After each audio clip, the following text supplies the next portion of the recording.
السلام عليكم ورحمة الله وبركاته. ازيكم يا حبايب قلبي؟ عاملين ايه؟ النهاردة بشارككم يوم جديد واحنا بنخبز. معايا النهاردة حماتي وسلفتي في يوم جديد. ميرو عبده بنخبز النهارده عيش شبابير ومع بعض سلفتي وحماتي وسلفتي الصغيره. هنوريك يومنا من اوله لاخره تفاصيله. احنا عايشين في العاده دي من زمان. الخبيز بالنسبه لنا بيطلع الطاقه السلبيه من البيت، ويا ريت كله يبقى كده، لان ريحه الخبيز في البيت بتعيشك اجواء حلوه، اجواء الفلاحين الجميله، اجواء اللمه، الفلاحين، الناس الحلوه الاصيله.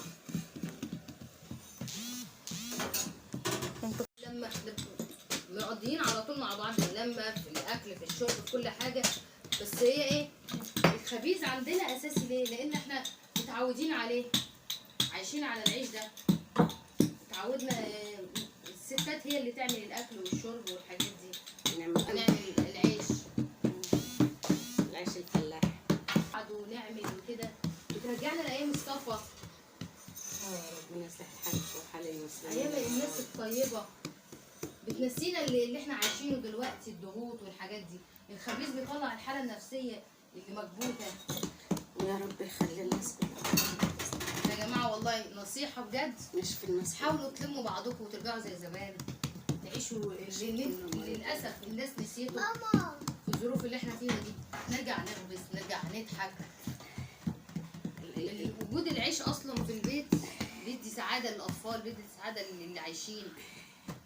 اللقمه الهنيه ولقمه هنيه بتكفي مين؟ لا دي مثلا مش لاقي. ما تنسوش يا حبايب قلبي تشتركوا في القناة وتفعلوا زر الجرس. وعايزة اقول لكم ان العيش البلدي مش مجرد اكل، ده حب ولمة وبركة في البيت. يعني بنساعد بعضنا، واحدة تبطط، واحدة تفرد، واحدة تحطه في الفرن، ودي احلى لمة والله. شايفين العيش وجماله يا جماعة؟ مفيش احلى من اللي انتي بتعمليه في بيتك، احلى من بره بكتير.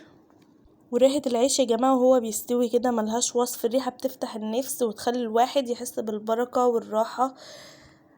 طعم العيش البلدي وانتي اللي عاملاه بيبقى مختلف خالص عن اي عيش انتي بتشتريه جاهز، لان انتي بتبقى عاملاه بايدك.